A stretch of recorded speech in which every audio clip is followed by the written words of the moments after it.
Find out what's hot and what's not. We watch your programme every week. Ready for some more? Well, good, because we won't take any whipping else on CLUBAVISION. And if you've got what it takes to last the distance, in part 2 you'll enjoy Clip On Magazine's dance chart, and then we'll return to the merriment and sheer madness here at Helter Skelter.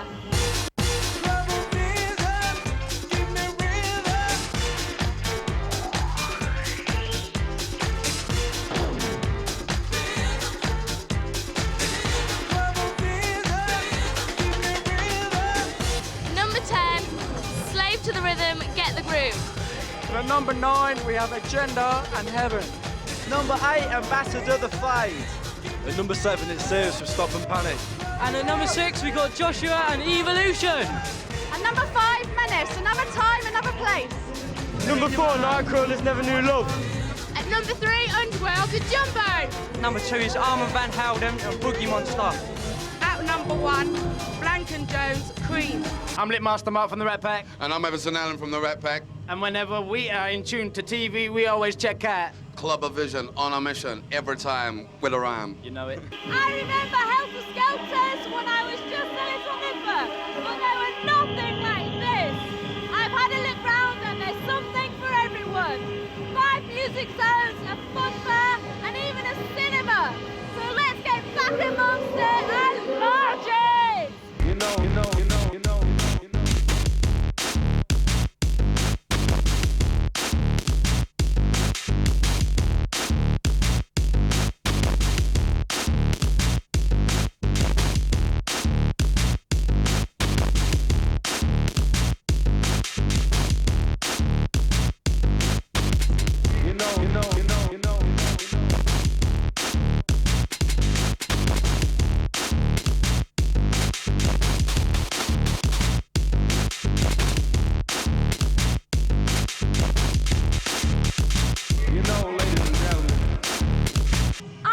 By 2 very cheeky chappies, the Rat Pack. Introduce yourselves, guys. Well, I'm Everson Allen. I'm the MC. And I'm Lit Master Mark, DJ. How did you two meet? It was through actually my cousin, who is now just passed away. Sadly, Linda Maguire, R.I.P. Yeah, it was through 14 years ago, back in 1985. And it was through a sound system called Locomotion Sound System, a guy called Les Petherick from out in Romford. And it was like, you know, the early hip-hop and electro days. And at the time, he was doing human beatbox, and I was like rapping and DJing at the time.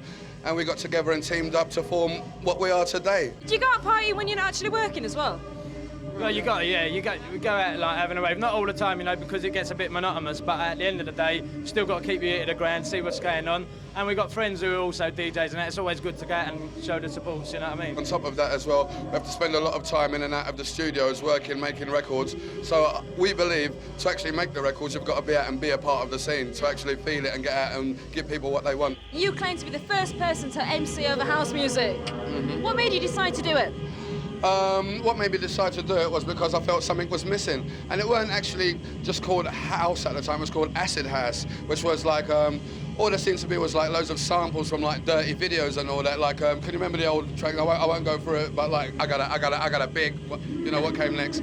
And I thought there could be something a little bit more constructive going on. So I started, you know, trying little bits and pieces at the raves, and, you know, we started putting on our own raves like very earlier on. And that's where I found like my way for being the MC, because I used to DJ in the beginning, and then Mark took over the DJing, and I stayed at the front all the time. It wasn't something that was planned, it was like a natural fusion. All back to the front, because at one stage, while I was doing the beatboxing, I used to do the MCing, and he would do the DJ. But I was shit at that, so he took it up. What have you got coming out at the moment? We've got a new track coming out very, very soon called the Clipper EP. That's going to be on Confetti Records. The last real big release that we've done in England was called Searching for My Rizzler, and we thought we'd have a nice little follow-up. So this one goes a little bit like, do you want to give a couple of the beats? Skin up. Who have the wheel for me clipper? Who am I? I'm the champion puffer. How can I give my skin to another? I'm in a rush. Who's got the bag with the puff? Who am I? I'm the old school rocker. There you go. Hey! goes a little bit something like that. Your first one was actually called Jaffa Cakes. It was named after a Munchies night on the way to the garage. And that's all they had in the garage was Jaffa Cakes. So, you know, like when you're starving hungry, you could almost eat dog poo-poo and it'd taste good, right? So, we was over the garage and it like totally sold out. You know, like in the summer you're going to garages and there's no drinks on. I think everything's sold out. We was last thing at night and all they had was Jaffa Cakes and they tasted so sweet. So we went home singing, I want a Jaffa Cake. And it just went on from there. It also come from as well, back in 1988, right, a place where Fabio and Groove were playing. We were just sitting there and everyone was all nutty, mashed out their heads, and everybody started singing Jaffa Cakes with us in the hallway, right? And so we thought, yeah, come on, let's do it. It actually got us our first recording contract singing about chocolate biscuit. It can't be bad, can it, eh? Mark, you come from a family of 4 brothers who are all musicians. So did you ever have any chance of escaping music? Aha, how'd you find that one out as well? Cool, they've done the research. Yeah, I am one of the 4 brothers, and yeah, they all, my eldest brother played guitar, my next one down played drums, the other one played guitar, and everybody was in it. Even my old man, he's Irishman, he plays the tin whistle. Well, yeah, you're right, I just couldn't escape music. My first instrument was a wind organ. My mum and dad bought me a Bon Tempi, right? I thought, my brother called me up, he goes, my mum and dad want to see you. I thought, what have I done there? And he goes, yeah, found your fags under the bed. I was shitting myself. I went up there, I went into my room, and I found out for my birthday they bought me a wind organ. I was over the moon. I was, hey!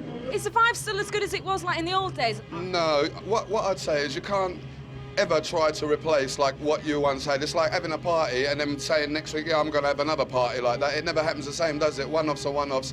And that was that period and that time. And what I believe in now is trying to educate all the new up-and-coming like ravers to give them a little bit of what we had. We'll never be able to give it exactly the same, but we try and make it as close as we can to the old days and get that sort of spirit and feeling back, which is bringing the raving back to where it should be, isn't it?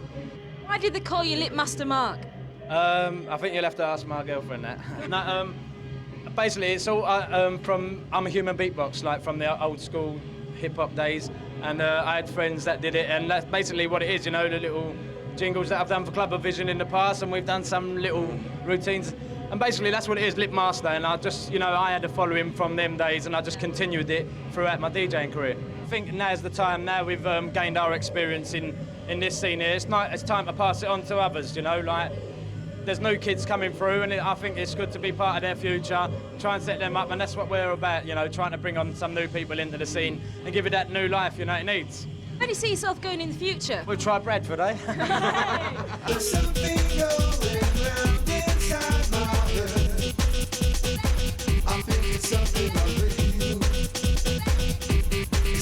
I'm Dougal, we're at Helter Skelter, it's kicking out there. I'm just about to go and play my set. You're watching CLUBAVISION, check it out. Hello from all the Oxford Massive. I'm Lorna. I'm Glenn. I'm Marie. And I'm Richard. I live in the middle of a field. I live with like just in the middle of nowhere. I live in America actually. She's from Mitcham, yeah. I'm Matt. Stroud. Near Gloucester. It's my place, Helter Skelter. Yeah? I like it, yeah. Twice. Been hundreds of them. 12 times I've been on. No. Virgin! Have you been to one of these before? Yeah, been to most of them. Yeah, we've only missed one. It's just the second one we've been to. Like. What time is it now? It's now 4:45. Just changing arenas. It's wicked. It's just an atmosphere you'll never get anywhere else. What do you like about Helter Skelter? Well, it's got to be hardcore music. It's great. 2.5 hours takes us to get down, yeah. Yeah, was it worth it? Yeah. There's no attitude there. You get to meet people from all over the country, so yeah. Scousers. Come on! Have you been on the fairground though? Yeah. What's your favourite ride? That one where round to the wall. yeah, stick to the wall, spins round. That's really good. Yeah. Really cold now. The light's coming. Sun's coming up. It's getting cold. Go to the next one. Yeah. Definitely. You gonna walk home after this? Yeah. Are you mental? It'll be freezing. You both last out till 7. Yeah. Definitely. Where else do you go out then? Big up London. Dreamscape in Shepton Mallet. Larging it. There's places in Sheffield, there's one in Manchester, Bowlers, there's a few. It's heaven in Liverpool, that's all right. See you later. Goodbye. I'm Mickey Finn and you're watching CLUBAVISION.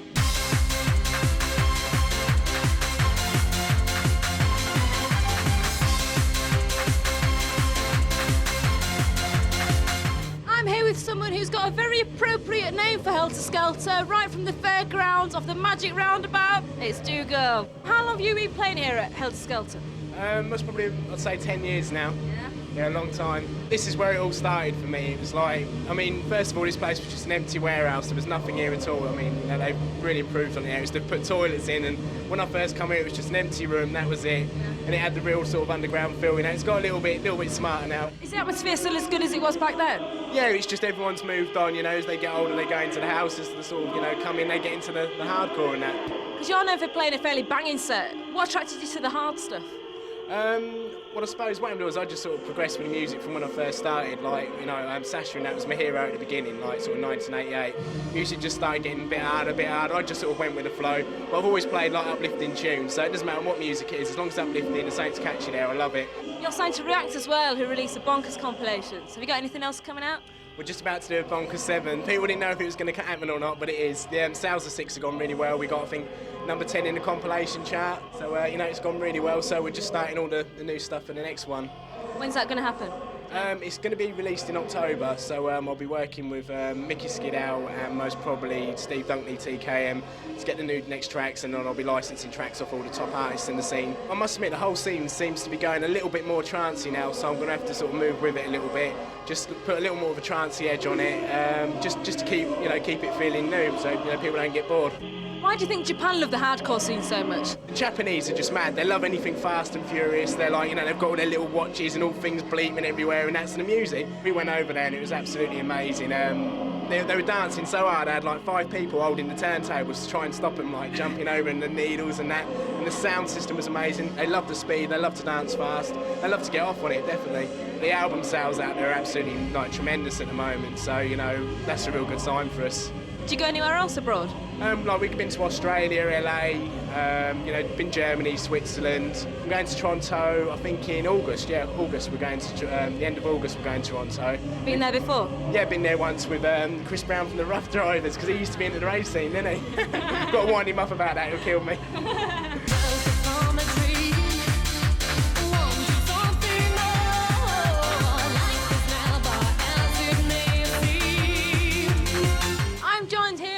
Melting point at Helter Skelter by Mickey Finn. You started playing at the big raves like years ago. Do you think the atmosphere is still the same now? No.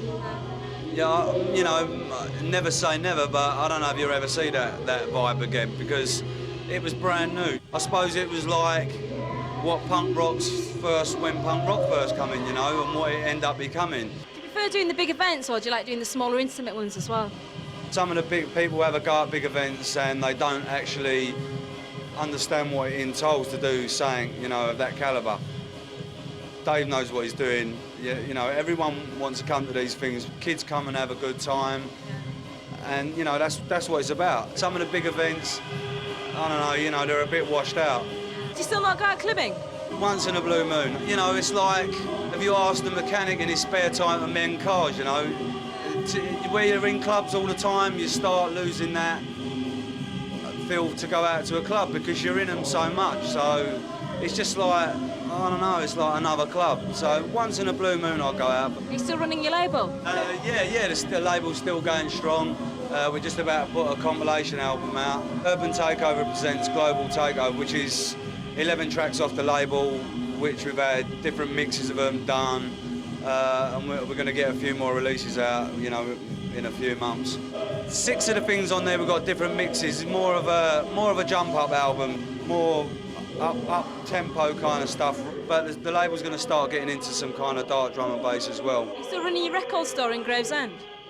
Yes. Is that going to be a little nest egg when you retire? That was basically the plan, but maybe I plan to give it to my son, and that's, he's getting into DJing and stuff like that, so it'd be good for him. Are you teaching your son how to DJ? I showed him basically what pitch is about, what beats are, patterns and stuff, and now, he's got a little show on Cool FM. Yeah, he's really good. Do you think DJs need a helping hand when they get started out? I don't know, I suppose so. For me, way back then, there weren't half as many DJs as what there is now. It seems like everyone wants to be a DJ, rather than everyone wanted to be a footballer when I was a kid, When the scene was started, obviously it needed as many people, going out there and pushing the music as possible. In 87, 88, I used to just watch Oakley all the time. Used to go to Spectrum, watch Oakley, not to copy what he was doing, but just to, you know, to see what he's about. Eric B and, you know, Public Enemy got me into DJing. I just was intrigued by what they was doing. So I suppose it's common sense, really. You can't teach someone, for me, how to DJ. You can show them how to get things in time, but the rest of it is down to the individual's like imagination.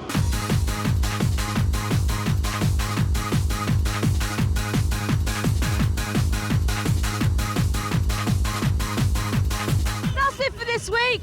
But as my old mate Arnie once said, I'll be back. Same time, same place, just you, me, and this TV. See ya.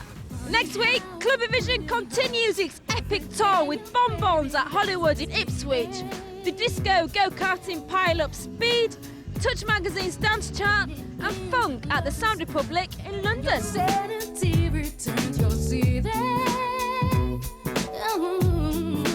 What do you do? You scream, you shout, you fall out.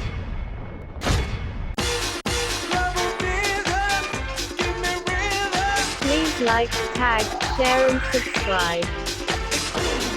Now this is CLUBAVISION, and this is how it's done. This is CLUBAVISION, CLUBAVISION's #1.